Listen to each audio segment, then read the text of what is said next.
Então, hoje nós vamos falar, né, do controle de constitucionalidade, sem sombra de dúvida, um dos assuntos mais importantes de serem estudados, né, no mundo jurídico e, na minha opinião, também um dos melhores assuntos assim para se estudar. Eu gosto bastante dessa temática, tá? Vamos falar aqui daquelas questões mais centrais, mais importantes, sobre esse tema.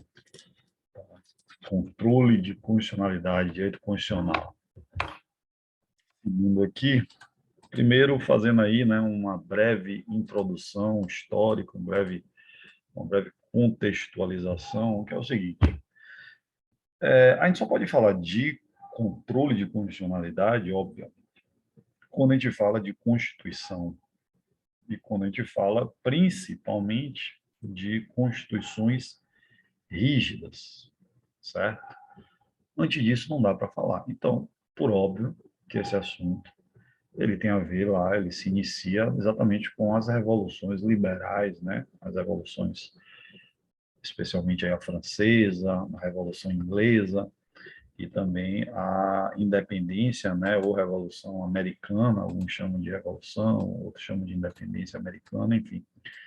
Porque é a partir daí, né, gente, que nasce o chamado Estado moderno e, por consequência, o constitucionalismo moderno. Alguns autores falam de um constitucionalismo antigo, que viria antes dessas revoluções liberais. Eu, pessoalmente, não mais, eu tenho dificuldade, eu até entendo a lógica, mas eu realmente tenho dificuldade de aceitar que exista um constitucionalismo antigo. Para mim, o constitucionalismo, o direito constitucional, as constituições, elas só nascem depois das revoluções liberais. Porque é exatamente quando você tem lá no final da Revolução Francesa, mas não somente por causa disso, mas eu acho que isso é emblemático, quando você tem lá a Declaração Francesa, e seu artigo 6º vai dizer que é preciso assegurar os direitos fundamentais, a separação dos poderes e ter uma Constituição. Então, é as ideias que estão ligadas ao Estado moderno que impõem ao Estado, para que ele seja considerado um Estado, que ele tenha uma Constituição escrita. E não só isso, que nessa Constituição escrita você tenha valores, direitos fundamentais previstos e que você tenha a separação dos poderes, porque a ideia das revoluções liberais é exatamente limitar o poder do rei, do senhor absoluto e tal. Então é a partir daí que você tem uma norma, um texto, que a gente vai chamar de Constituição, e que essa norma ganha uma importância tão grande que você tem que controlar tudo que está abaixo dela para que não contrarie ela. E é isso que é controle de constitucionalidade. É quando você vai ficar fiscalizando, eu até brinco, né, em sala de aula, controle de constitucionalidade, imagine que você está em um navio de guerra, um grande porta-aviões. Controle de constitucionalidade é aquele radar, aquele painel ali que fica apitando o radar, verificando se não tem um submarino, se não tem um avião, se não tem outro navio. E na hora que acha isso, tem que atacar. Então, o controle de constitucionalidade, o sistema de controle de constitucionalidade, seria esse radar, que vai ficar fiscalizando todo o ordenamento jurídico, tudo que o Estado faz, as leis e tal. E toda vez que ela detectar algo que contraria a Constituição, que coloque em risco a Constituição, vai precisar, né, ser atacado esse algo e retirado, tá? Aí você tem dentro desse constitucionalismo, né, a ideia do que é uma Constituição, né? E você pega aqui a fala de Conrad Hess, por exemplo, que ele vai dizer, né, que a Constituição, na verdade, tem muitos significados, não dá para você dizer que é uma coisa só. Inclusive, como se estuda lá o direito constitucional, lá no início da nossa primeira aula, a gente viu, né, que a Constituição, o direito constitucional, tem vários significados, tem a concepção política, né, a concepção jurídica de nosso amigo Hans Kelsen, você tem o culturalismo jurídico, né, que aqui no Brasil é muito festejado por Miguel Reale. Então, cada pensador, cada filósofo, né, a concepção social de Ferdinand de La Salle. Então, você tem muitas formas de olhar para a Constituição entender e dizer o que é que essa Constituição é, né? Por isso que eu trouxe aqui o plurisignificado.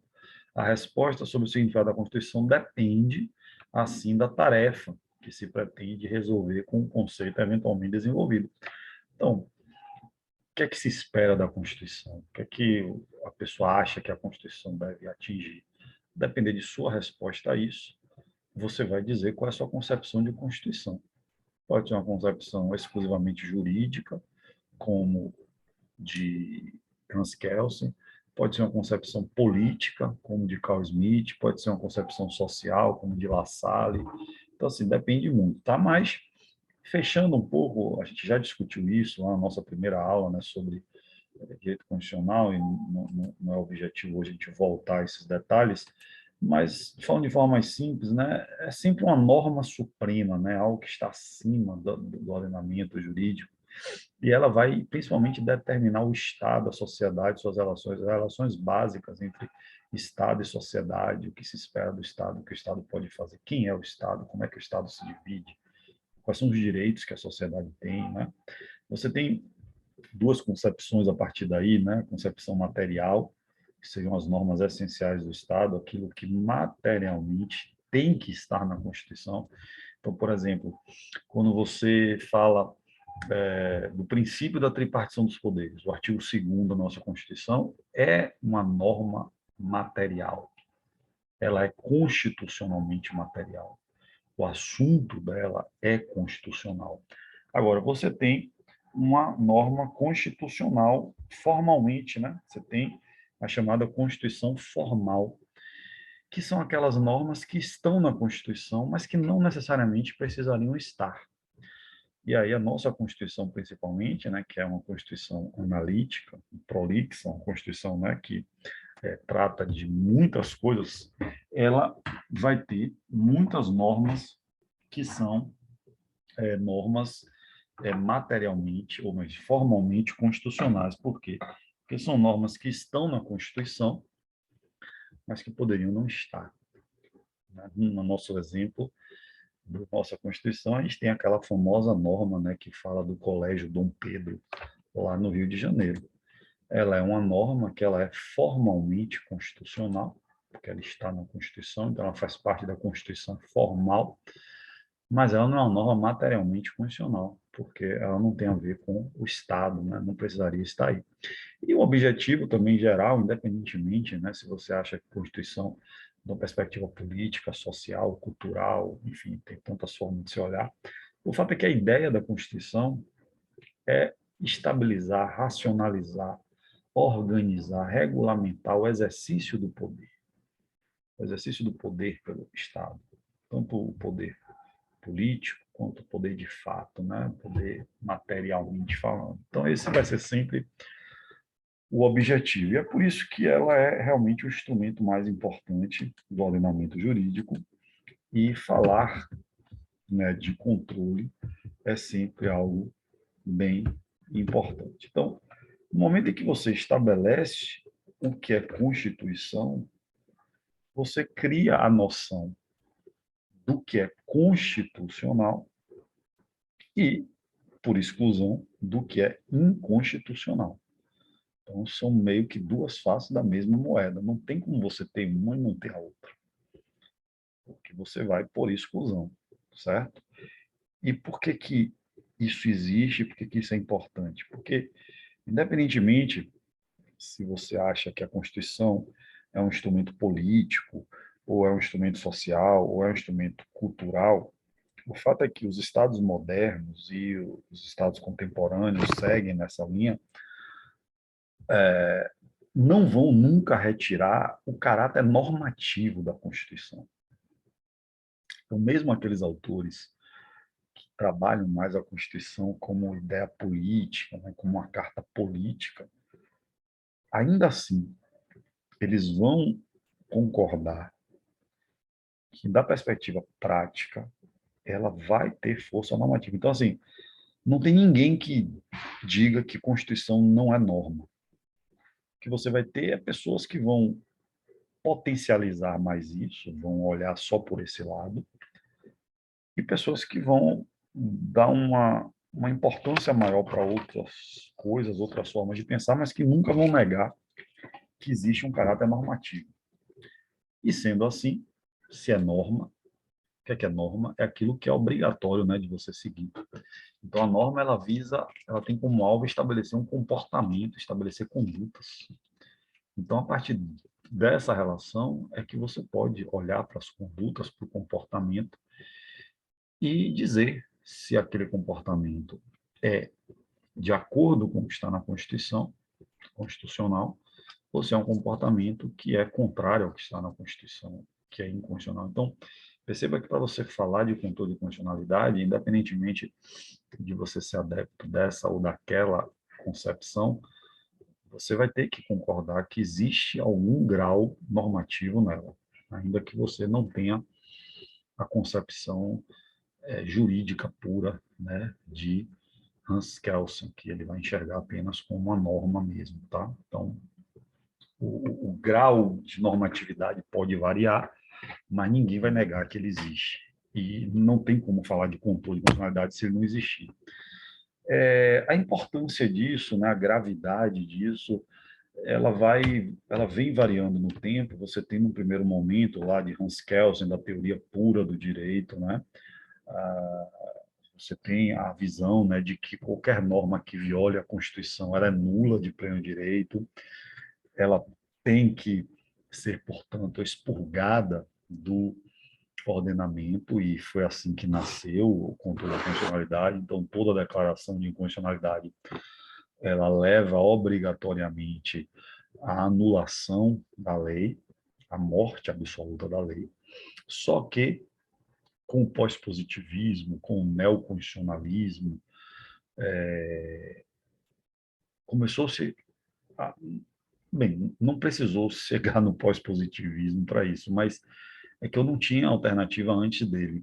Porque, veja, você dizer que algo é inconstitucional é muito grave. É porque no Brasil a gente tem dificuldade de alcançar essa ideia, porque a gente já está acostumado, né? O STF, ele fala da inconstitucionalidade de uma lei como se ele estivesse trocando de roupa. Então, é algo que é beabá do Brasil.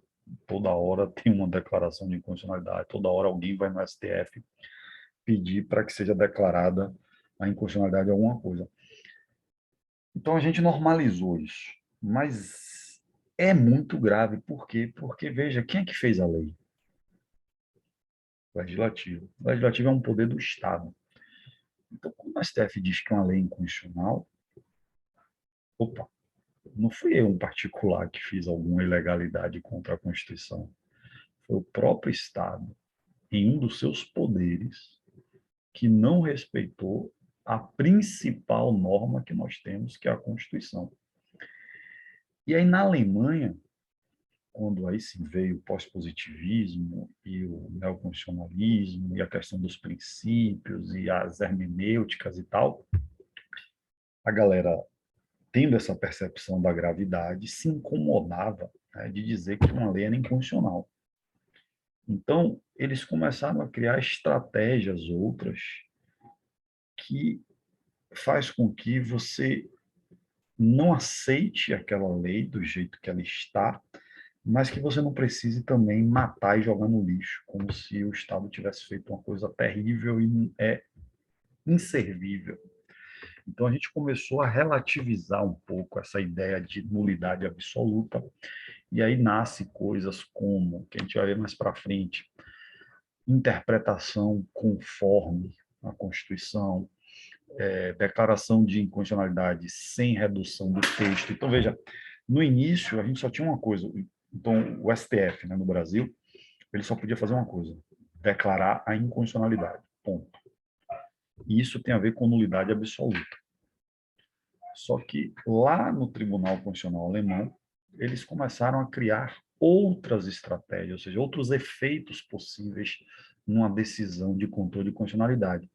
E aí, principalmente essas duas, a interpretação conforme e a declaração parcial, sem redução de texto, que são maneiras de, no nosso caso, o nosso STF, reconhecer que há um problema na lei, mas não matar a lei, como se ela fosse emprestável. Então, é uma forma de você fazer com que a lei continue existindo, mas você, por exemplo, a interpretação conforme, você não trabalha com o texto, você trabalha com a interpretação do texto. Então, é como se o STF dissesse, ó, essa lei, ela tem um problema se ela for interpretada assim. Se ela for interpretada dessa forma, esta interpretação é inconstitucional, não é a lei que é inconstitucional. Então, a interpretação tem que ser esta.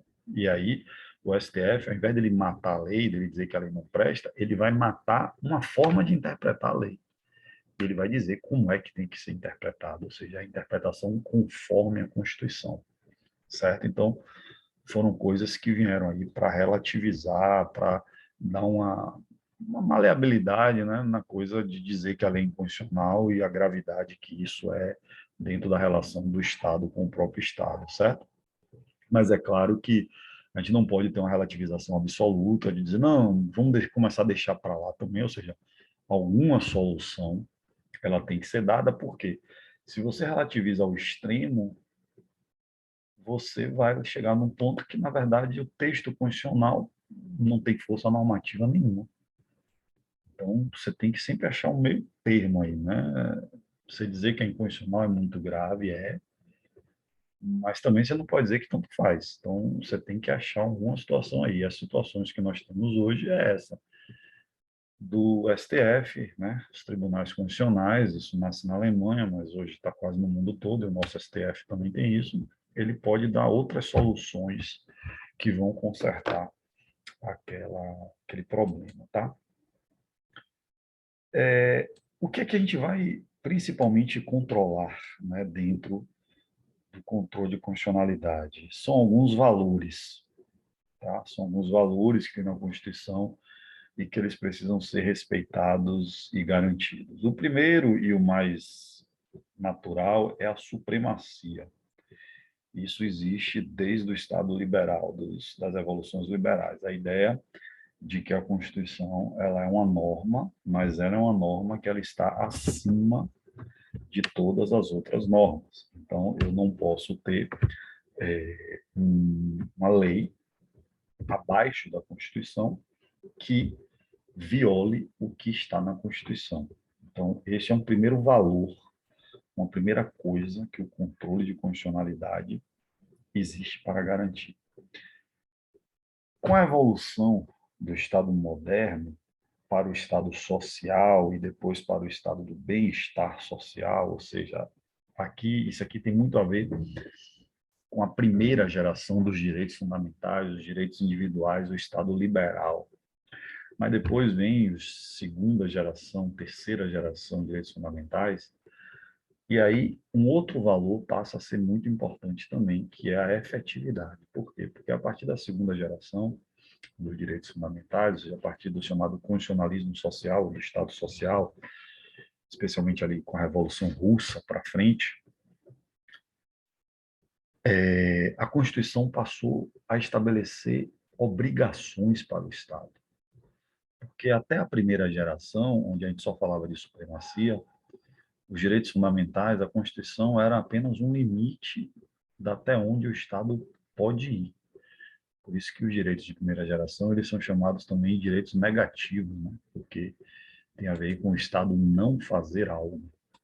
Mas com os direitos de segunda geração, começa a nascer educação, saúde, moradia. Então, a Constituição passa a obrigar o Estado a fazer coisas. E aí nascem os direitos chamados de positivos, né? Porque são direitos prestacionais. O Estado precisa concretizar. E aí vem o problema da efetividade, né? Agora não é mais só uma questão de que a Constituição ela é suprema. Eu também tenho que garantir que ela seja concretizada.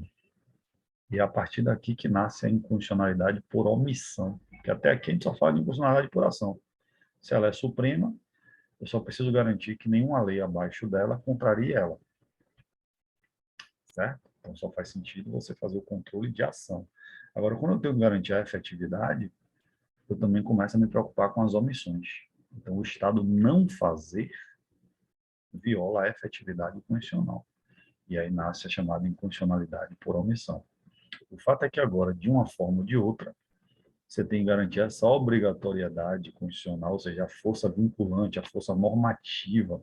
Eu não posso ter nada nem que contrarie ela, e eu também não posso deixar de ter nada que deixe de concretizá-la. E tanto fazer quanto não fazer é vinculante, né? Tem força constitucional. E aí, quando a gente fala de eficácia, só para revisar, a gente tem as eficácias verticais e horizontais, né?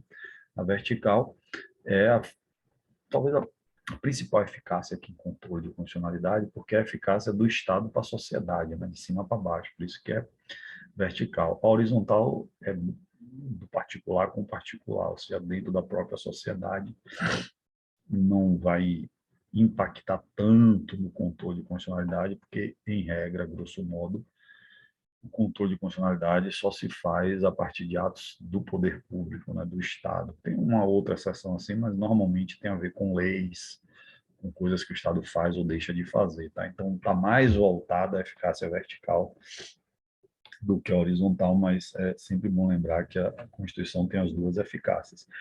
E aí, com essa situação toda, nasce a necessidade de você fazer o sistema de controle. Então, isso aqui é a criação de um sistema de controle de constitucionalidade. Eu tenho que sancionar, anular, porque senão a Constituição deixa de ser obrigatória, eu perco a força vinculante dela. Aí eu tenho que criar um procedimento para isso e qual é o órgão que faz isso. Então, aqui já tem a ver com o resultado desses valores, né? Eu crio o sistema de controle de constitucionalidade, que é isso que a gente vai ver hoje, qual é o sistema que nós temos no Brasil, ok? Eu relembro a vocês a classificação da Constituição e eu boto aqui em negrito rígida, por quê? Porque é principalmente quando nós estamos diante de constituições rígidas, ou pelo menos das semiflexíveis ou da semirrígida, que são sinônimos, que você tem a questão do controle. Porque, veja, se a Constituição ela é flexível, ela pode ser alterada a qualquer momento, pelo mesmo procedimento de uma lei. Então, como é que você vai hierarquizar? Qual é a diferença da lei para a Constituição? Por que uma lei ela é inconstitucional? Se a própria lei, o mesmo procedimento que você faz a lei, você poderia fazer para mudar a Constituição. Então, essa discussão de controle de constitucionalidade não é que ela só existe, mas é que ela é muito mais importante quando você tem constituições rígidas ou constituições que parcialmente, porque as semiflexíveis, elas são semiflexíveis ou semirrígidas, tá? Ela tem metade flexível e metade rígida. Então, ela tem que ter alguma parte que seja rígida. Ou ela toda é rígida, ou ela tem que ter alguma parte que seja rígida, tá? No nosso caso, a nossa Constituição é rígida, né? Então, é um assunto bem importante o controle de constitucionalidade aqui no Brasil, porque a nossa Constituição é uma Constituição rígida, que, relembrando, é aquela Constituição que tem um procedimento mais específico, mais difícil para ser alterado, que é exatamente as reformas constitucionais, ou seja, as emendas constitucionais, tá? Mas eu aproveitei e botei aqui outras classificações só para vocês lembrarem. A nossa Constituição ela é escrita, né? Obviamente, a gente tem ela aí no nosso vadimécum. Aqui os autores vão variar muito, tá? Alguns vão dizer que ela é nominativa, outros vão dizer que é normativa. Que classificação é essa? Talvez essa seja a classificação que tem sido mais cobrada nos últimos tempos em prova. É a classificação de Karl Lorenstein. Tem a ver com a efetividade, né? A condição normativa é aquela que alcançou o ápice, ou seja, toda ela já está concretizada, ela já é uma realidade. A nominativa é aquela Constituição que ela é muito bonitinha no papel. A ideia é que ela se transforme numa normativa, mas ela ainda não chegou lá. Ou seja, talvez a nossa Constituição brasileira esteja aqui, né? Eu acho que ela está aqui, mas tem alguns autores que falam que ela já está aqui. E a semântica é uma Constituição que ela é bonita no papel, mas ela não tem nenhuma intenção de ser normativa, ou seja, é a famosa Constituição para inglês ver. Então, só para dizer que a gente é uma democracia, vamos botar aqui no papel democracia, mas eu não tenho nenhuma intenção de ser uma democracia, né? Então, é a semântica. Ela apenas é bonitinha, mas ela não foi criada para ser concretizada. Ela realmente é para ser utópica, tá? A nossa estaria aqui entre essas duas. Alguns falam que é nominativa, outros falam que é normativa. Eu acho que é nominativa, tá? Promulgadas e otorgadas, vocês sabem, a nossa é promulgada, dogmáticas e históricas. A nossa é dogmática, é aquela Constituição que o Estado ele para num determinado momento histórico para criar o documento, né? Histórica é aquela que vem sendo construída por processos históricos. Normalmente as históricas estão ligadas às consuetudinárias, né? As dogmáticas normalmente estão ligadas aqui às escritas. E constituições ecléticas, ideológicas, a nossa é eclética, né? Que aceita a liberdade, não tem preconceitos, aquela coisa toda. Ideológicas são constituições como constituições de países comunistas, as constituições talvez de alguns países que sejam uma teocracia, né, se elas tiverem constituição, constituições que tratam de religiões oficiais, então elas são adeptas a ideologias específicas, normalmente outras ideologias são consideradas ilegais, né, e são perseguidas e tal, então a nossa aqui é uma Constituição eclética. Mas aqui tudo só para revisar, tá? O que me importa para o assunto de hoje é isso aqui, que a nossa Constituição ela é rígida. E aí a gente vai falar agora de formas de controle. Por quê?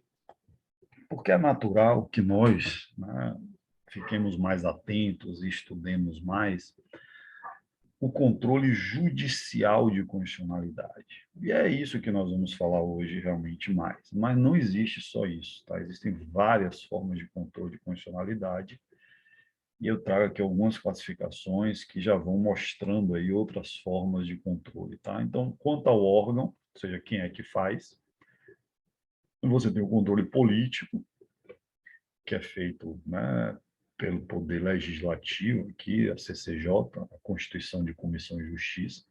Por isso que o STF dizer que uma lei é inconstitucional é muito estranho, né? Porque ela já passou aqui no Legislativo por um órgão que deveria exatamente garantir que ela não fosse inconstitucional. Aí depois ela vai para o Executivo, que também, segundo o artigo 66, parágrafo 1 da Constituição, um dos motivos que o presidente pode vetar é se ele verificar que é inconstitucional. Então, veja que o Legislativo já fez aqui o controle e o Executivo também já fez, ou já deveria ter feito. Então, quando eu venho para o Judiciário, para o STF, fazer o controle, perceba que os dois outros poderes já falharam no controle. Por isso que é muito grave quando o STF diz que é uma inconstitucional. E o misto é quando você tem, né, a atuação em algum procedimento de mais de um órgão fazendo esse controle, tá? Quanto ao modo, a forma, nós temos o controle incidental e o controle principal. Isso aqui tem a ver muito com o que a gente vai estudar. Controle incidental é o controle que a gente chama de modelo americano de controle de constitucionalidade, que a gente vai falar daqui a pouco. Porque a discussão da inconstitucionalidade ou não é o principal assunto do processo, não é o mérito do processo. É um incidente, é uma das coisas que você alega. Já o controle principal é o que o STF faz. É o controle das ações diretas de inconstitucionalidade. Por quê? Porque essa é a única discussão que você tem no ADI. Por isso que é chamado de principal. E isso aqui tem a ver com o modelo austríaco, que a gente vai ver daqui a pouco. A gente vai exatamente falar desses dois modelos, o modelo americano e o modelo austríaco. Quanto ao momento, a gente pode ter o controle preventivo de constitucionalidade, que no nosso caso, pelo menos da perspectiva judicial, só existe nessa hipótese aqui. Então, tem que ter um cuidadozinho, porque às vezes o professor diz, olha, no Brasil não existe controle preventivo de constitucionalidade. Essa é uma meia-verdade. Se você falar a frase correta, deveria ser: no Brasil não existe o controle judicial preventivo de constitucionalidade, pelo menos não como regra, porque mesmo assim, como eu tenho essa exceção aí, nenhuma frase tão certa, tá? Por que não dá para você dizer no Brasil não existe preventivo? Porque, por exemplo, a CCJ é um controle preventivo, só que é político, tá? Então, cuidado com esse controle preventivo aqui, principalmente quando estiver falando do judicial, certo? Existe no Brasil? Existe. Se for judiciário, você tem que ter muito cuidado, porque muitos autores vão dizer que não existe, em regra não existe. Mas tem a exceção, que é o quê? O parlamentar, e somente o parlamentar. Então, você, cidadão, não pode fazer o controle judicial preventivo. Só o parlamentar pode usar do mandado de segurança e só do mandado de segurança. Nessas duas hipóteses e somente nessas duas hipóteses. Se estiver fazendo uma PEC e ele verifica que a PEC, na emenda, viola a cláusula pétrea, ele pode, através de um mandado de segurança, tentar barrar essa PEC, ou qualquer projeto de lei e tal, que violar o processo legislativo, ou seja, o passo a passo. Então, nessas duas situações, você tem violação da Constituição, aqui porque você viola a cláusula pétrea, e aqui porque você viola o processo legislativo que está na Constituição, então são duas inconstitucionalidades. O parlamentar pode, através de um mandado de segurança, ir ao STF preventivamente para fazer o controle. Tirando essa hipótese, não existe mais nenhuma hipótese de controle judicial preventivo. Tá? O político existe. E o controle repressivo ou sucessivo, que é o mais comum, principalmente quando a gente fala do judicial. Tá? No judicial, alguns autores vão dizer que só existe o repressivo, não existe o preventivo, porque o preventivo é muita exceção, que é só essa hipótese aqui. Tá? E aqui, falando agora especificamente do judicial, que é o que nos interessa mais, quais são os modelos? E eu já falei para vocês, eu tenho o austríaco, que é o que é o principal, para usar a terminologia lá que estava ali no slide. Eu tenho o americano, que é o incidental, para usar aquela terminologia do slide.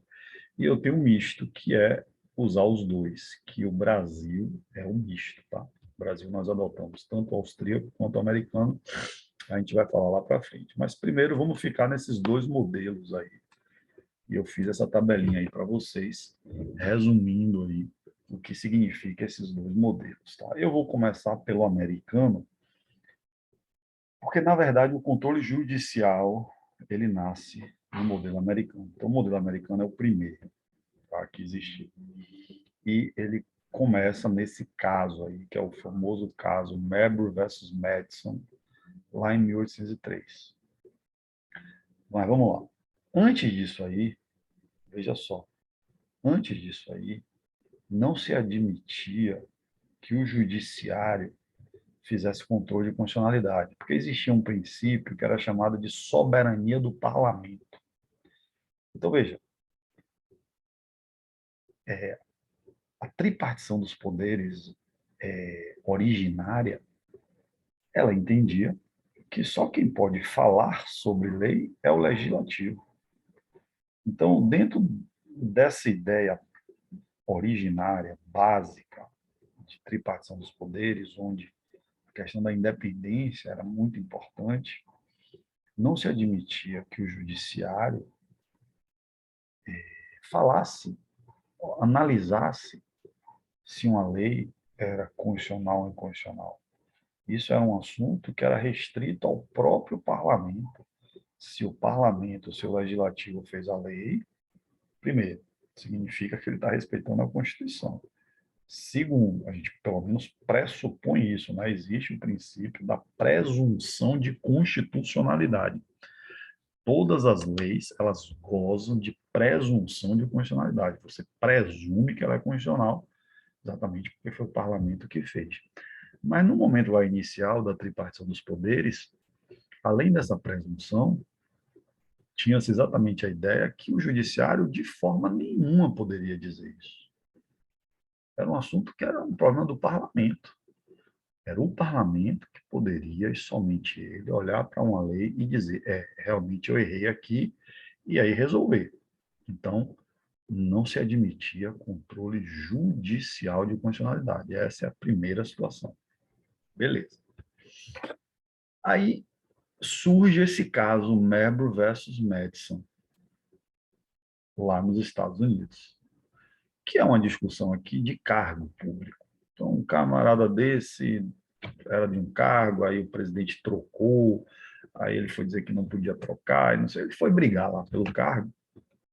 No judiciário, ele entrou com uma ação e uma das coisas que ele argumentava, por isso que é incidental, olha o nomezinho aqui, ó. Uma das coisas que se argumentava nesse processo é que aquilo que foi feito violava a Constituição.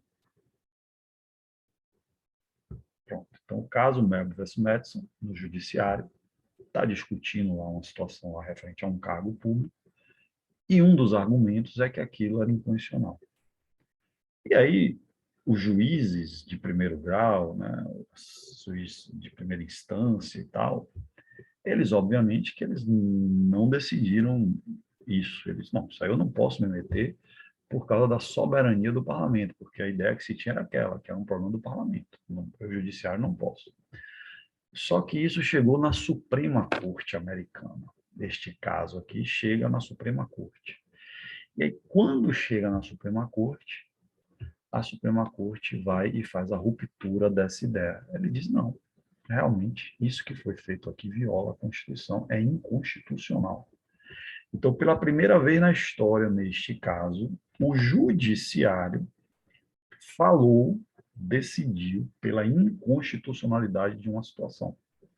E aí, portanto, nasce o modelo americano, que ganha alguns nomes. Tá? Você pode achar aí na doutrina, o modelo americano está falando disso. Mas você também pode achar o modelo ou o controle difuso, o controle concreto, o controle subjetivo, o controle incidental de continuidade. Tudo isso aqui se refere ao mesmo modelo.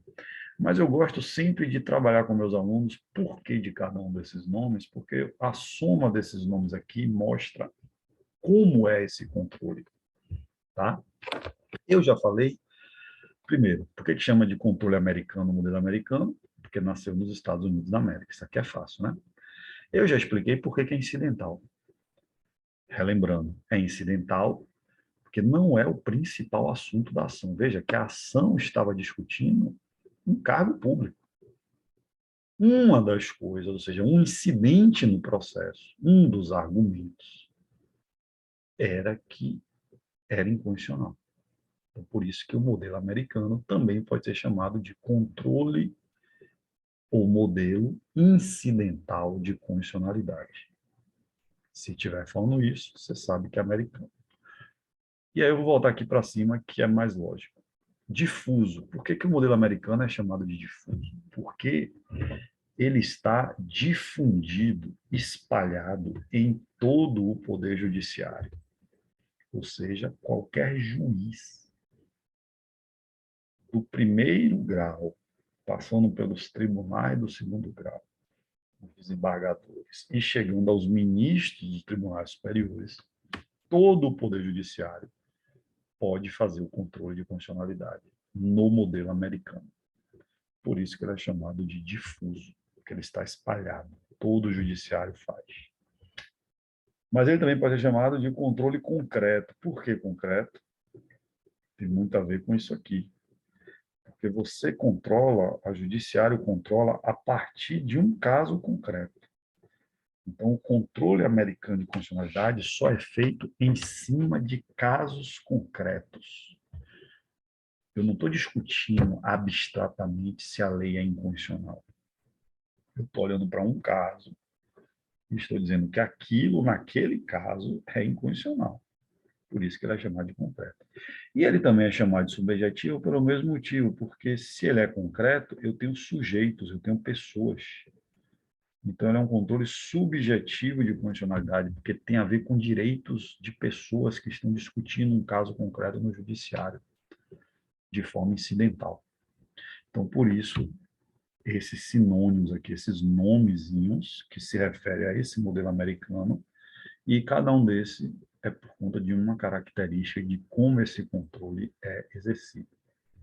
E aí nasce o controle judicial de constitucionalidade. Beleza. Aí, a Áustria, e por isso o nome é modelo austríaco, ela fica sabendo desse modelo americano. E ela pensa, pô, que legal, realmente, né? O judiciário pode falar, não precisa aquela coisa da soberania do parlamento, não. Acho que faz parte, o judiciário pode também fazer o controle. Só que tinha um problema, porque a Áustria gostou, ela poderia pegar o modelo americano e aplicar, né? Seria mais fácil. Só que a gente não pode esquecer que no mundo, pelo menos no mundo ocidental, existem duas linhagens do direito muito diferentes. Existe a linhagem anglo-saxônica do direito, que é a dos Estados Unidos da América, que vem da Inglaterra, e existe a linhagem romano-germânica do direito, que é da Europa continental, da Áustria, e em grande medida é a nossa, né? Então, basicamente, a Inglaterra e as suas colônias seguem uma linha anglo-saxônica, que é a famosa common law, o direito comum, o direito dos tribunais, a jurisprudência é muito importante. Já é uma realidade do direito deles que os tribunais estabelecem direitos. Mas no modelo, na linha romano-germânica, é a linha da civil law, ou seja, o direito dos códigos. Quem faz lei é o legislativo, não é o judiciário.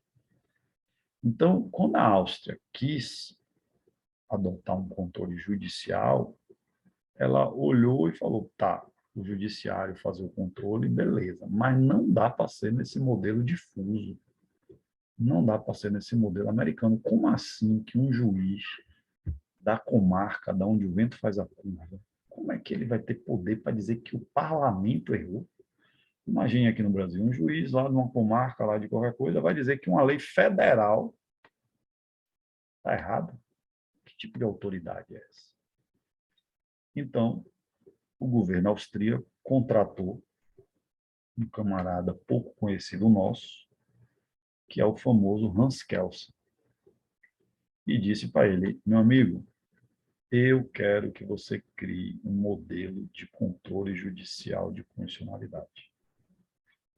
Eu gostei da ideia americana do judiciário fazer o controle, mas eu não posso adotar naquela forma, porque o nosso direito não é o common law, é o civil law.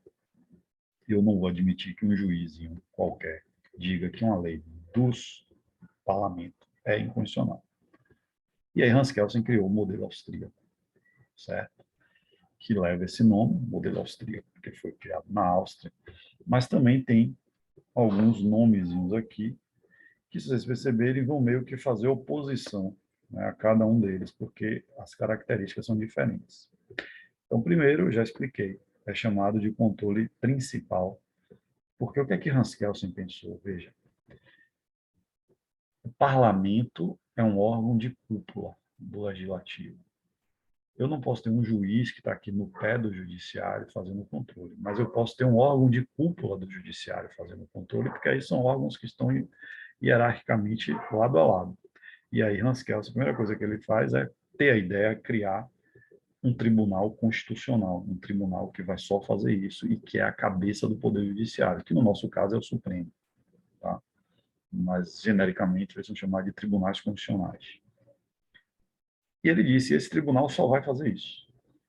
Eu crio o tribunal para fazer esse controle e eu tenho que criar agora um instrumento, uma ferramenta para provocar esse tribunal, para ele fazer esse controle. Ou seja, a ferramenta é só para fazer o controle. Então, é um controle principal, que no nosso caso são as ADIs, a ação direta de inconstitucionalidade. Você só propõe isso para discutir uma única coisa, que é a inconstitucionalidade, ou seja, é a discussão principal, é o assunto principal, é o mérito da ação.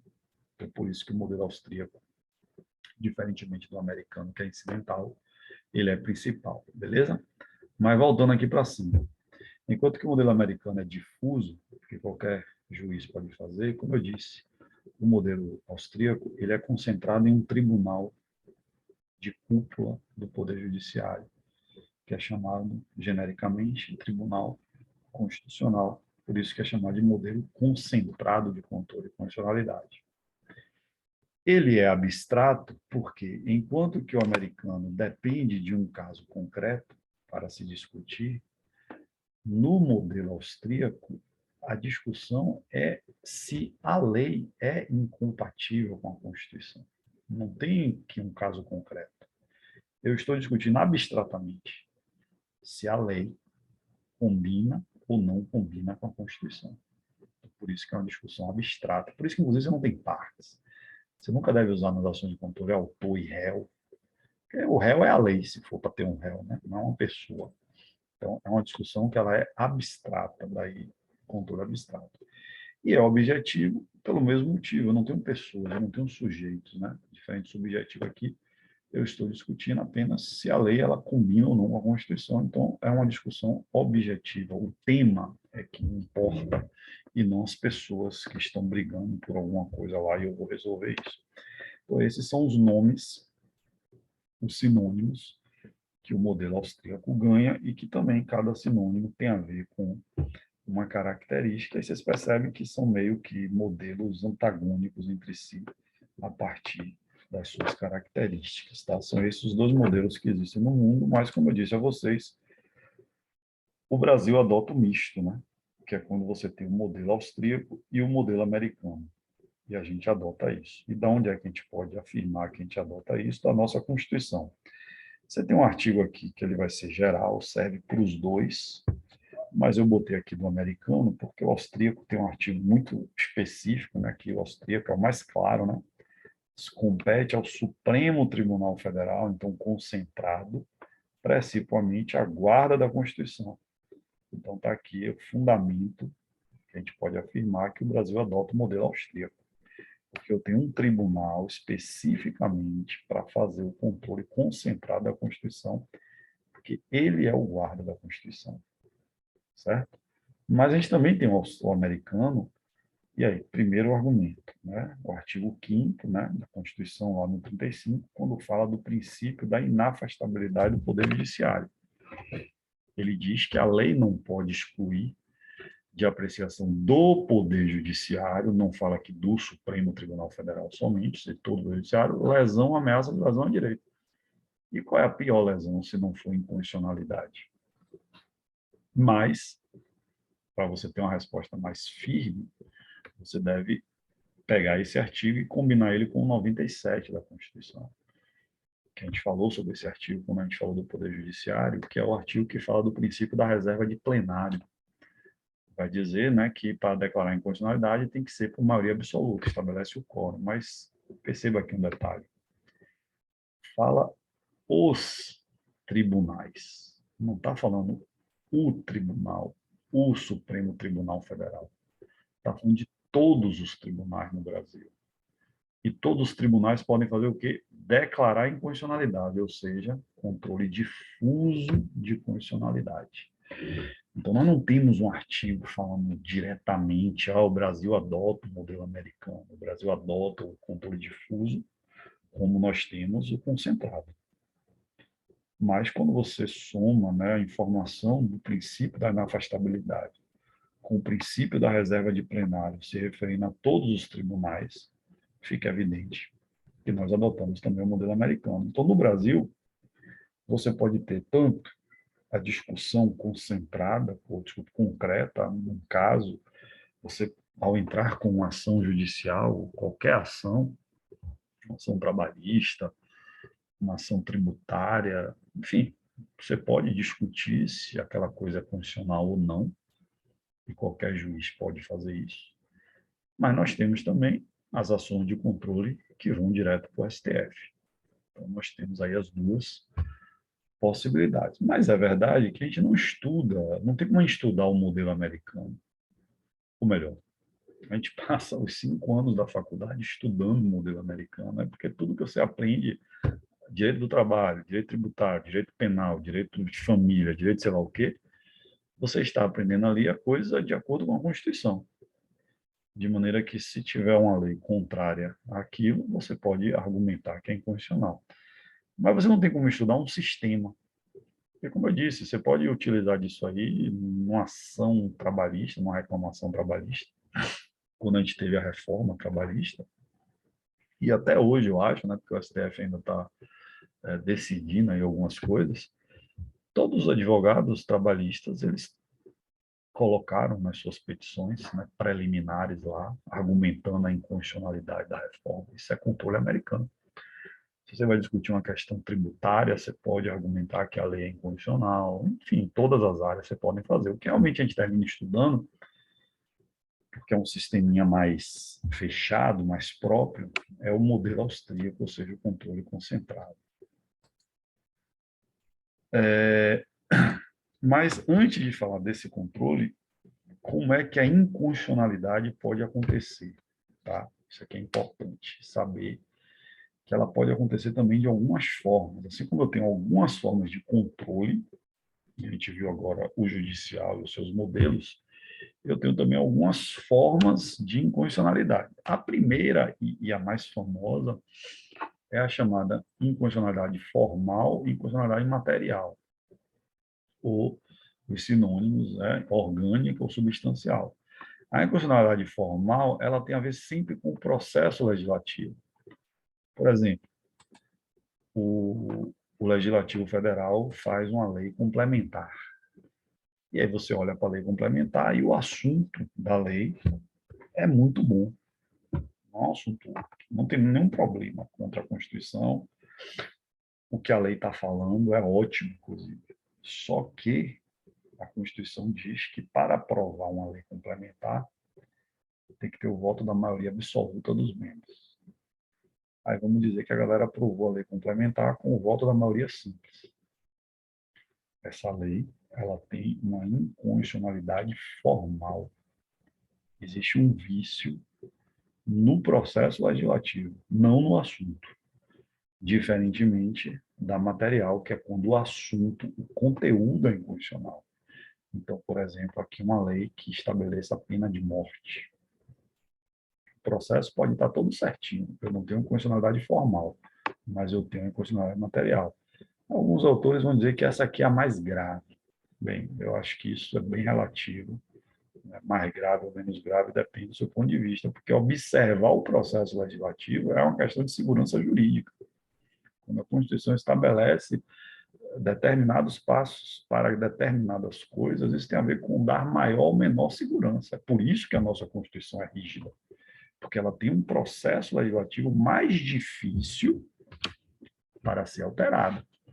Então, se você altera a Constituição com um processo mais simples, ainda que você não tenha a inconstitucionalidade material, você tem somente a inconstitucionalidade formal, eu não acho que isso é pouco grave.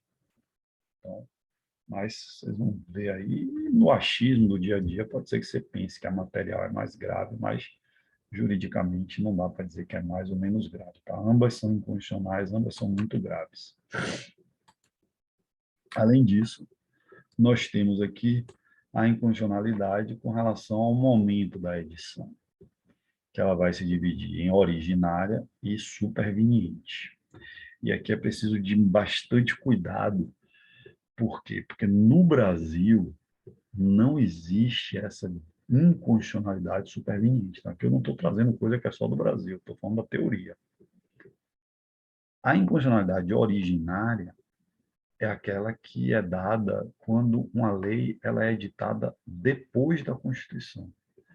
Então, toda lei editada depois de outubro de 1988, ela tem que estar de acordo com a Constituição. E se ela não tiver, ela é inconstitucional. E aqui tanto faz, formal ou material, que a gente acabou de ver o que é cada um. Essa aqui é a inconstitucionalidade que existe no Brasil. Só posso dizer que uma lei é inconstitucional se ela foi editada depois da Constituição. Então, no Brasil não existe a inconstitucionalidade superveniente, pelo menos com relação à inconstitucionalidade clássica, certo? Por quê? Porque aqui você tem que ter somente a material, não a formal. Calma, vamos explicar isso aqui. Porque, veja, uma lei que é feita antes da Constituição de 88, a discussão dela não é sobre inconstitucionalidade ou constitucionalidade. É sobre recepção ou não recepção. Então, ela não vai ser anulada, ela vai ser revogada. O STF já decidiu sobre isso, nessa ADI número 2. Então, leis anteriores à Constituição, você não pode dizer que ela é inconstitucional. Você só pode dizer que ela não foi recepcionada. E aí você não vai anular a lei, você vai revogar a lei. E aí é que tá. Por que eu botei aqui somente a material e não a formal? Porque não existe isso de não recepção por causa de forma, somente por causa da matéria. Porque, por exemplo, nós temos hoje decretos-leis que estão em vigor. E decreto-lei não existe mais, mas existia. Então, o fato por si só de ser um decreto-lei, ou seja, de ter a forma de algo que não existe mais na Constituição, não leva à não recepção. O que vai levar à não recepção é se o assunto não for mais coerente, não estiver mais de acordo com a Constituição nova, tá? Então essa questão de não recepção, ela é bem importante por dois motivos. Primeiro, que você não pode dizer que uma lei nova, ela é uma lei velha, que ela é inconstitucional. Só pode dizer que ela não foi recepcionada e ela é revogada. E você nunca vai poder fazer isso por causa da forma dela, apenas por causa da matéria do assunto. Então, se a gente tem vários decretos-leis que estão em vigor, por exemplo, a desapropriação, decreto-lei 3365 de 41. Não tem problema nenhum. Foi recepcionada e ela é um decreto-lei e continua lá como um decreto-lei, ninguém mudou e tal. Agora, se eu tiver uma lei ou um decreto-lei que tivesse estabelecendo pena de morte, aí eu diria que ela não foi recepcionada. Mas não porque é decreto-lei, porque poderia ser uma lei, mas porque o assunto dela não é recepcionado pela Constituição. Tá? Ou seja, isso aqui é uma discussão de direito constitucional intertemporal, não é uma discussão de inconstitucionalidade. Agora, uma outra informação aqui importante. Ah, professor, e então eu não posso ir no Supremo Tribunal Federal? Você realmente não pode ir com a ADI, porque a ADI vai dizer que a lei é inconstitucional se o resultado for pela inconstitucionalidade. Então, você tem uma ação, que a gente vai falar das ações daqui a pouco, que é a arguição de descumprimento de preceito fundamental. E aqui está uma das hipóteses. Quando é que eu uso a ADPF e não uso a ADI? ADI, ação direta de inconstitucionalidade. A DPF, a arguição de descumprimento de preceito fundamental. Quando é que eu uso a DPF e não uso a ADI? Está aqui uma primeira hipótese. Quando a lei for anterior à Constituição. Porque a lei anterior à Constituição, eu não posso dizer que era inconstitucional. Então, eu não posso usar uma ADI. Mas eu posso dizer que ela descumpre um preceito fundamental. E aí eu vou de ADPF. Então, a regra, adiantando aqui um pouco, que a gente vai falar daqui a pouquinho, é que você vai usar sempre a DPF quando você não puder usar a DI. E uma das situações que você não pode usar a DI é para leis anteriores à Constituição de 88, exatamente por causa dessa questão aí do direito intertemporal que a gente acabou de ver. Então, a solução para você chegar no STF, uma lei, um decreto-lei, qualquer coisa que está aí antes de 88, para o STF avaliar aquilo, o caminho para isso é através da DPF, nunca da DI. E isso é muito pegadinha de prova. Muito comum, prova dizer assim,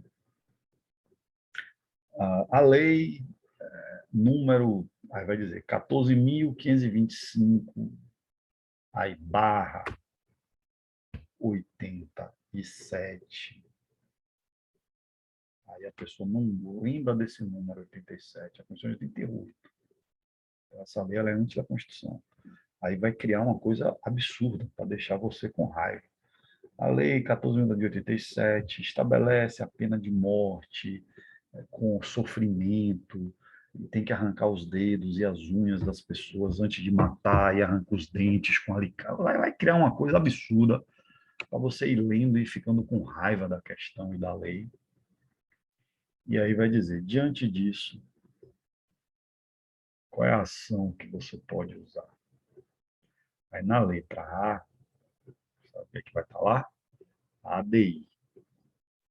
Aí você vai estar espumando, você vai marcar a letra A, ou você ia marcar a letra A. A partir de agora você não vai marcar mais. Por quê? Porque a pessoa fica com tanta raiva que ela não percebe que a Constituição, que a questão falou que a lei é de 87. E na de 87 você não pode usar a DI, porque ela é antes da Constituição. Aí você vai ter que marcar a letra que diz arguição de descumprimento de preceito fundamental. É muito comum essa pegadinha com relação ao ano, porque é só uma questão de você mudar um número. Não precisa nem mudar os dois números. Basta que eu bote 87, 85, 84, 83. E aí você está lá na hora da questão, é 88, né? Você não leu tal, não viu lá o 3 no lugar do 8, e aí você come a mosca, certo? Então essa é uma das hipóteses que tem a ver com isso aí de intertemporal. Ainda espécies pode ser direta, quando há uma violação, né, direta do dispositivo, e aí você tem a via concentrada, né, de condicionalidade, ou pode ser indireta, quando é uma ofensa, na verdade, é um direito ordinário que está na lei, mas que indiretamente ofende a Constituição. Neste caso aqui, os autores vão dizer que você não tem muito como usar o modelo austríaco, que é o modelo concentrado. Ou seja, o modelo concentrado você só pode usar se for em condicionalidade direta. Se for em condicionalidade indireta, você vai fazer o controle difuso via o caso concreto. E como é que você chega no STF aqui? Através do recurso extraordinário, REX, o RE. O RE é exatamente feito para levar o controle difuso, modelo americano, aquele que está sendo feito por qualquer juiz, mas para levar este processo para o STF. Porque no 102 a nossa Constituição diz o quê? Que é o STF que guarda a Constituição. Então, por mais que a gente possa ter juízes fazendo controle americano, o STF é que faz oficialmente.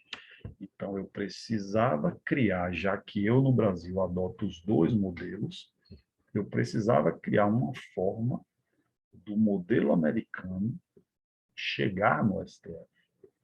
E essa forma é exatamente o recurso extraordinário.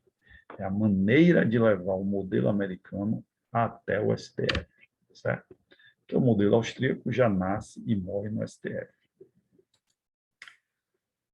E espécies, e aqui talvez seja a que mais nos interessa da perspectiva prática, né? Eu posso ter a inconstitucionalidade por ação, que é quando eu violo a supremacia, ou seja, eu tenho uma lei que ela é incompatível com a Constituição. Então, a Constituição está em cima, a lei está embaixo. Eu tenho uma incompatibilidade vertical. Então, quando o legislativo faz uma lei que viola a Constituição, isso é a chamada inconstitucionalidade por ação, formal ou material, tanto faz, e pode ser de qualquer ato normativo. Quando se fala de ato normativo, é tudo aquilo que está no 59, ou seja, pode ser emenda constitucional, pode ser lei complementar, lei ordinária, medida provisória, decretos, regulamentos, resoluções. Tudo isso pode ser criado contra a Constituição e, sendo assim, cabe controle de constitucionalidade. E aqui está a ação direta, a ADI, é através dessa ação direta de inconstitucionalidade de lei ou ato normativo federal. É isso aqui, ó, a lei ou ato é inconstitucional. Então, tem uma ação que é inconstitucional, é a inconstitucionalidade por ação. Mas a gente tem a inconstitucionalidade por omissão, que, como a gente viu mais cedo, é uma, dentro de um plano histórico, a inconstitucionalidade por ação é mais antiga, a por omissão é um pouco mais nova, porque tem a ver aqui com a eficácia ou a efetividade, viola a efetividade constitucional, uma inobservância de um dever constitucional de legislar. Então, a Constituição, depois do constitucionalismo social, ela passou a ser programática, ela também passou a dizer coisas que o Estado tem que fazer. Se o Estado não faz, você viola a efetividade, você também tem uma inconstitucionalidade.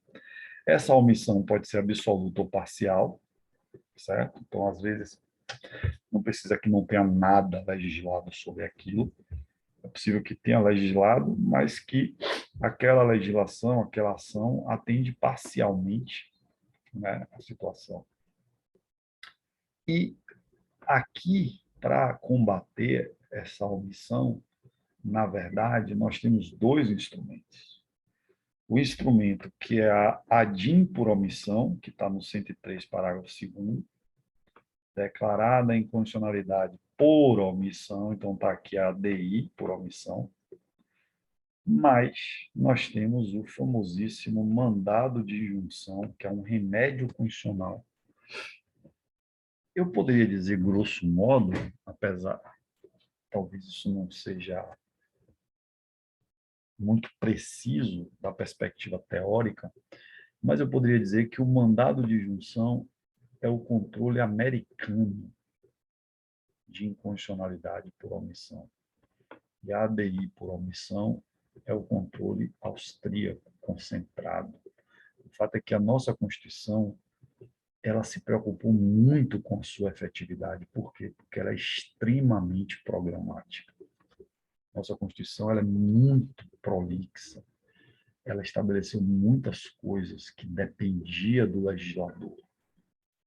Então, ela realmente se preocupou. E se o legislador não fizer nada? Aí ela criou, não um, ela criou dois instrumentos. O mandado de junção é criação da nossa Constituição de 88. Isso aqui está no artigo 5º, inciso 71 da Constituição. Tá? Artigo 5º, 71. Quando a gente for falar de remédios, a gente vai estudar isso. E ela criou a ADI por omissão. Então, tanto o mandado de junção quanto a ADI por omissão só passaram a existir depois de 88 para cá, não existiam antes. Certo? E aqui, na inconstitucionalidade por omissão, a grande discussão, o grande calcanhar de Aquiles é com relação aos efeitos da decisão. Por quê? Porque é responder até onde o judiciário pode ir. Porque, veja, basicamente, eu estou dizendo que está faltando uma lei. Mas a pergunta é o judiciário que faz lei? Não é, é o legislativo. Só que aqui eu estou indo no judiciário, seja com mandado de junção, seja com a DIN por omissão. As duas coisas é para o judiciário, são ações judiciais. Então, o grande calcanhar de Aquiles, o grande problema, a grande discussão, o grande debate doutrinário, jurisprudencial e de todas as formas que você imaginar aí, era exatamente dizer, beleza, tá bom, você criou duas ações, show de bola. Agora, quando o judiciário decidir tanto o mandado de junção quanto a DIN por omissão, essa preocupação, essa discussão acontece nas duas, tá? O que o judiciário pode fazer? Ele pode legislar, ele vai fazer uma lei. Historicamente, o STF adota, e aí tem várias teorias, tá? Tem várias teorias aí para essa resposta. Historicamente, o STF adotou, tradicionalmente, a chamada teoria não concretista. Teoria não concretista. Que teoria é essa? É a teoria que, dando muita importância, favorecendo, priorizando a independência dos poderes, entendia que, assim, o judiciário não pode legislar de forma nenhuma. Então, o máximo que o judiciário pode fazer é, primeiro, reconhecer que há a omissão, que há a mora, a inércia, e, segundo, notificar o poder para que ele tome a providência de legislar. Veja que assim, ó, será dada ciência ao poder competente para adoção. Então, por isso que o nome da teoria é não concretista, porque o judiciário não vai concretizar, ele não vai resolver a omissão. Ele vai apenas reconhecer, dizer realmente existe uma omissão, e depois ele diz ao legislativo, legislativo, você está omisso. Essa é a teoria não concretista, que historicamente é a teoria adotada. E aí, no meio do caminho, você tem a teoria concretista individual, a teoria concretista individual intermediária, tem um monte de teoria aí no meio, mas eu quero falar dos extremos. De um lado você tem a não concretista, e do outro lado você tem a teoria concretista geral, que é o oposto. É aquela teoria que entende que o judiciário pode concretizar, não é fazendo uma lei, é dando uma decisão judicial que tem força de lei em qualquer decisão judicial. Então, isso não é uma novidade. Quando o judiciário diz que tem que pagar X reais de pensão alimentícia, isso é uma norma, tem força normativa e não é lei. Então, veja que não é uma coisa tão nova. O STF é que ficava cheio de milímetros lá com o legislativo, não vou querer entrar em conflito, aí foi com essa coisa. Mas o que é que a teoria concretista geral diz? Olha, o judiciário ele vai concretizar, ele vai dar uma decisão judicial, não vai ser lei. Essa decisão judicial vai resolver o problema com força normativa como qualquer decisão. Então, ela é teoria concretista por causa disso, e ela é teoria concretista geral porque é erga omnes, vale para todo mundo, certo? Porque você tem a teoria concretista individual, que só vale para as partes do processo, principalmente se for mandado de junção, né? Porque mandado de junção tem parte, tem o autor. Quando você fala de ADI por omissão, aí é complicado falar de interparte, porque o efeito é erga omnes de toda forma no controle de constitucionalidade. Então, historicamente, eu tenho essas duas teorias, o STF sempre adotou a não concretista, tá?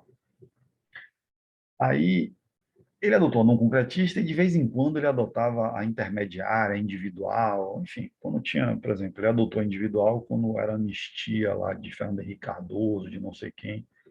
Depender de quem estava ali, ele dava um jeitinho de resolver o problema. Mas, em regra, ele adotava a não concretista.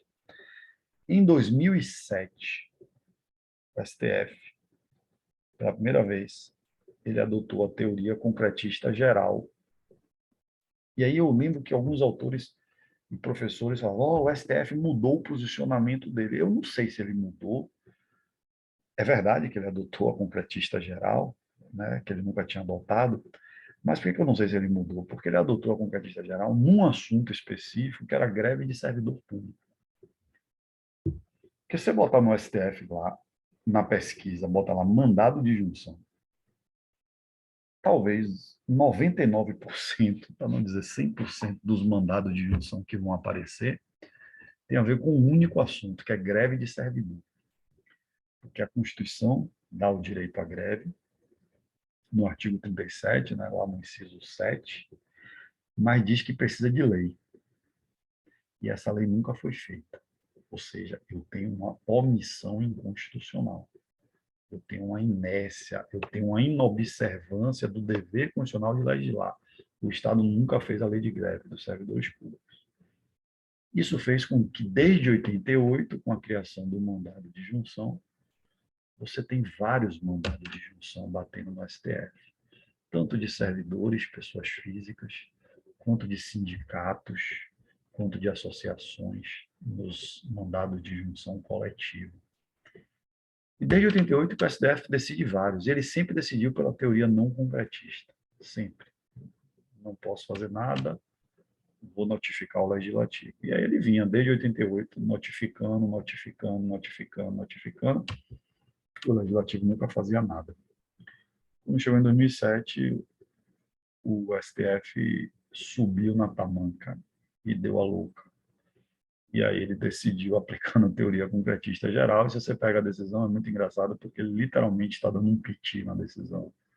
Ele está dizendo, olha, legislativo, eu cansei de avisar você desde 88 que você está na omissão, você não faz nada, e eu sou o STF. Minhas decisões não podem ser desobedecidas e desconsideradas. Então, já que você nunca fez nada, eu vou fazer agora. E aí ele fez. Então, com relação à greve do servidor público, o STF adotou a teoria concretista geral. Mas todo esse problema se deu por uma única coisa, que o mandado de junção, que é um remédio criado para você não ter falta de lei, você não tinha lei do mandado de junção. Então, você tem um remédio que é para evitar que não tenha omissões legislativas, mas você tinha uma omissão legislativa exatamente sobre o remédio. Ou seja, nós não tínhamos nenhuma lei do mandado de junção. E aí a lei não dizia qual era o efeito do mandado de junção. Então, isso ficava para o STF decidir. Mas aí, em 2016, foi feita a Lei 13.300, que é a lei do mandado de junção. E lá na lei, aqui do artigo 8º, a lei diz qual é o efeito. E a lei adotou a teoria concretista individual intermediária. Então, a lei não adotou a teoria não concretista. A lei adotou de cara que o judiciário pode dizer como aquele caso concreto vai ser resolvido. Ou seja, no primeiro momento, a solução do mandado de junção é individual, é interpartes. Ou seja, essa polêmica não pode mais existir, porque a lei agora já diz qual é o efeito. Então, não é mais uma opção do STF escolher qual é o efeito, pelo menos no mandado de junção. Porque na ADIM por omissão não tem nada na lei. Tem a lei da ADIM por omissão? Tem, mas a lei não fala do efeito, se é concreto, se é não concreto, o quê.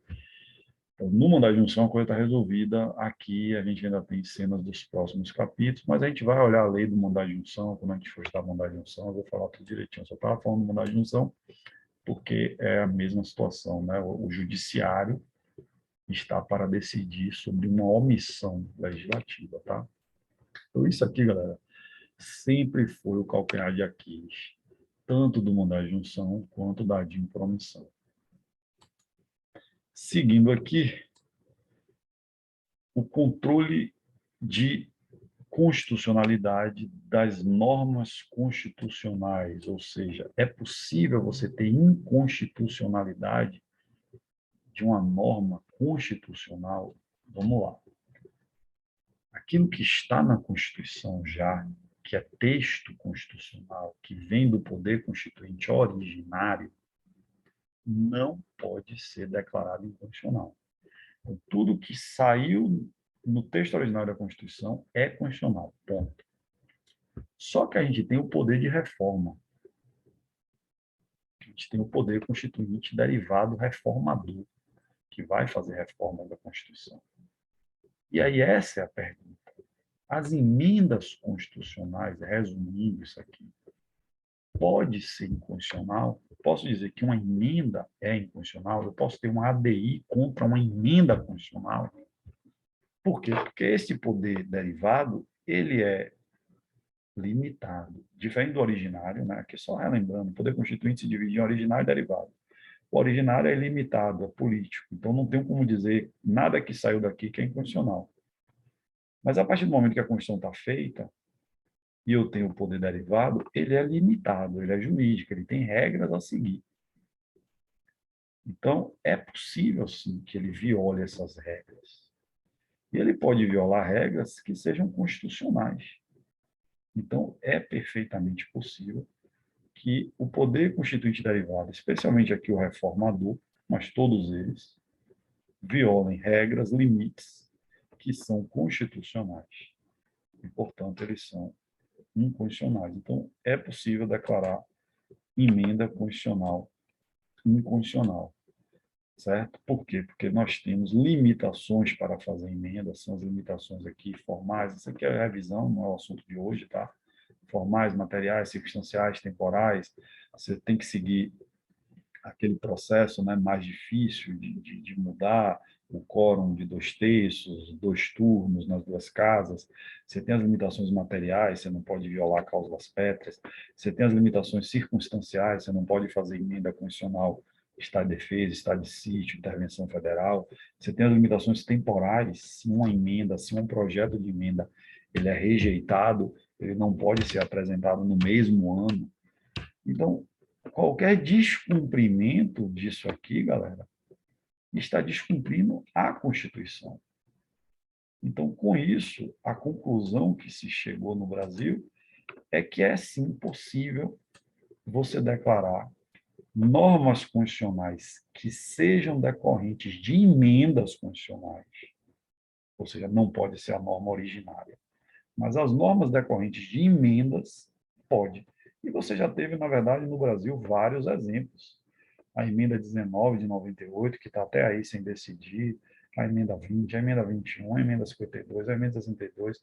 Você tem várias decisões do STF estabelecendo que a emenda condicional número tal, a PEC número tal, é incondicional, mesmo que seja parcialmente. Como no caso aqui da emenda 19, por exemplo, que eu sei de cabeça, porque aqui é reforma administrativa, né? Eu estudo bastante essa emenda. Você tem lá aquela questão, que talvez alguns aqui já tenham visto isso, se foi meu aluno, já deve ter visto eu falar isso. Você tem aquela questão lá que você tem dois artigos 39 na Constituição, né? Por causa exatamente da ADI, contra a emenda 19, que até hoje não foi julgada. Então, isso pode ocorrer porque você afronta o processo da reforma, que são aquelas limitações, você afronta as cláusulas pétreas, ou então você afronta, né, principalmente com pós-positivismo, alguns princípios que são suprapositivos, supranacionais, né, como direitos humanos, democracia, essas coisas terminaram ganhando importância que é nacional, é internacional, não é mais uma questão nacional. Então, o respeito a essas coisas precisam ser dadas. E qual é a importância disso? Porque, a princípio, pode parecer, poxa, mas que contradição, né? Você tem uma emenda que vai se transformar em Constituição. Como é que você diz que o que está na Constituição é inconstitucional? Isso é muito grave. Tá, pode ser muito grave. Mas acontece que não fazer isso pode nos levar a uma situação mais grave ainda. E aí, aqui o famosíssimo exemplo da Constituição de Weimar, a Constituição americana, ou alemã, né? A gente nunca pode esquecer, galera, que Hitler chegou ao poder democraticamente. E ele governou sob uma Constituição democrática, garantista, que era a Constituição de Weimar, de 1919. E a partir daí ele começou a fazer mudanças no texto constitucional que levou ao que a gente viu. Então, é mais importante você impedir que essas mudanças sejam feitas. Isso aí você está impedindo o fim do Estado democrático e direito sob a roupagem da legalidade. Porque se você parar para pensar da perspectiva formal, Hitler chegou no poder democraticamente e as mudanças que ele fez seguindo as regras da Constituição, ou seja, dentro da legalidade está tudo ótimo. Mas a gente sabe que não foi nada ótimo o resultado disso. Então, é mais importante você garantir isso aí do que você achar que não é possível, né, fazer esse controle. E para finalizar aqui, já encaminhando por fim, quando você fala de controle de constitucionalidade, a lei tem que afrontar o texto da Constituição, beleza. Ou seja, o nosso parâmetro é a Constituição. Só que a gente não pode esquecer que a nossa Constituição ela tem três partes. Ela tem o preâmbulo, ela tem a parte normativa e ela tem o ADCT. Aí a pergunta que se colocou, e é isso que está respondido aqui, é: as três partes são parâmetros para o controle de constitucionalidade? Ou seja, uma lei que viole o preâmbulo, ela é inconstitucional. Uma lei que viole a parte normativa é constitucional. E uma lei que viole o ABCT é inconstitucional. É isso que a gente vai ver aqui nesses slides, tá? Bem, o preâmbulo não, porque o entendimento do STF numa ADI é que o preâmbulo não tem força normativa, é uma irrelevância jurídica. O preâmbulo é importante, porque o preâmbulo expõe, como eu posso dizer, valores. Mas o preâmbulo não tem força normativa, não é norma. Essa discussão aqui, galera, dessa DI do Acre, ela foi muito interessante, depois até vocês podem buscar isso aqui na internet. O que foi acontecer? Nós temos a nossa Constituição Federal, no nosso preâmbulo, faz referência a Deus, né? Nós, o povo brasileiro, sob a proteção de Deus, não sei o quê, não sei o quê, não sei o quê. O que eu não acho nada demais. Isso aí, na minha concepção, não ofende o Estado laico, tá? Mas, enfim, também não é obrigatório ter. Então, nem é obrigatório ter, mas também não é um absurdo, não é obrigatório ter, mas também não é um absurdo se tem, entendeu? Então, tanto faz. Mas aí, o Acre fez a Constituição dele, do Estado do Acre, e no preâmbulo não fala de Deus. Aí, uma associação lá, que eu não me lembro qual foi, acho que foi da Igreja Católica, não sei, ela foi lá e foi no STF dizendo que o preâmbulo da Constituição do Acre era inconstitucional porque violava o preâmbulo da Constituição Federal, ao não repetir a questão da proteção de Deus. E o STF, obviamente, decidiu que o Estado é laico, então não tem nenhuma obrigação de repetir Deus, nem nada que tem no preâmbulo. Eu posso fazer um preâmbulo totalmente diferente, né? Porque o preâmbulo não é norma. Eu só posso ter condicionalidade ou incondicionalidade se eu tiver norma. Então, preâmbulo não conta. A parte normativa é o feijão com arroz, né? É do artigo 1º ao artigo 250 da nossa Constituição. Então, são os principais parâmetros. Quando a gente está falando de inconstitucionalidade disso, daquilo, os principais assuntos têm a ver com violação da parte normativa. Agora, aquelas normas constitucionais que já foram revogadas por emendas, elas deixam de ser parâmetros.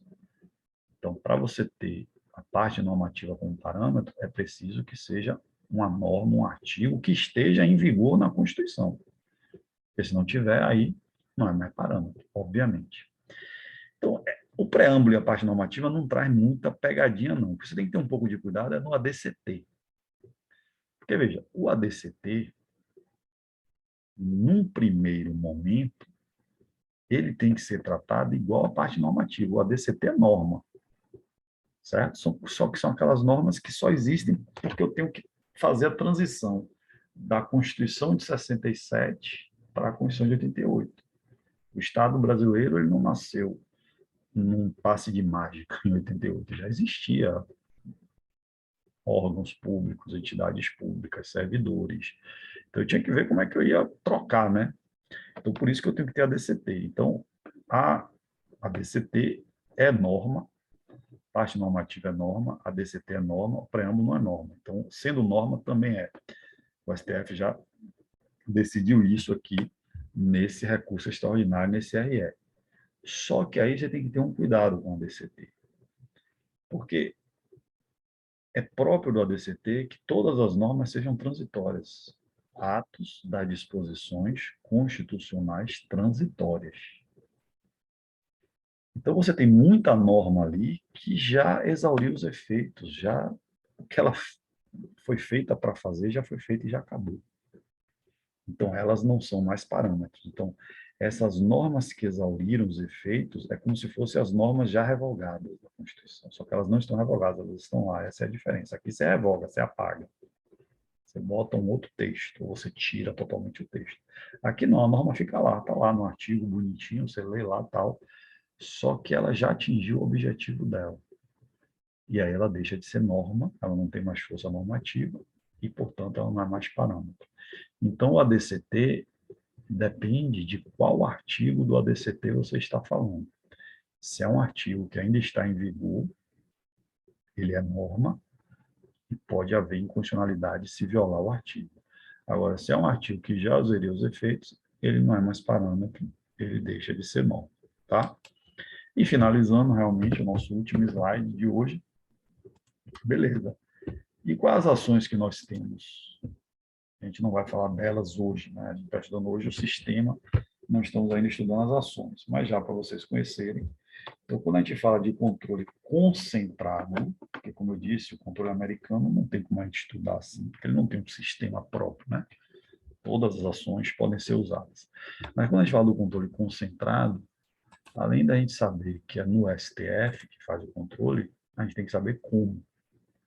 E aí a gente tem essas ações aqui, ó, a ADI por ação, ação direta de inconstitucionalidade por ação, que a gente já viu, está no 102, inciso 1, letra A. Nós temos a ADI por omissão, que a gente viu também, está no 103, parágrafo 2º. Mas eu tenho aqui algumas outras coisinhas, que é a ADI interventiva, Essa aqui é muito específica, só é para ser usada em casos de intervenção federal. É um assunto muito específico, quando a gente for falar de intervenção federal, eu vou mencionar essa ADI, né?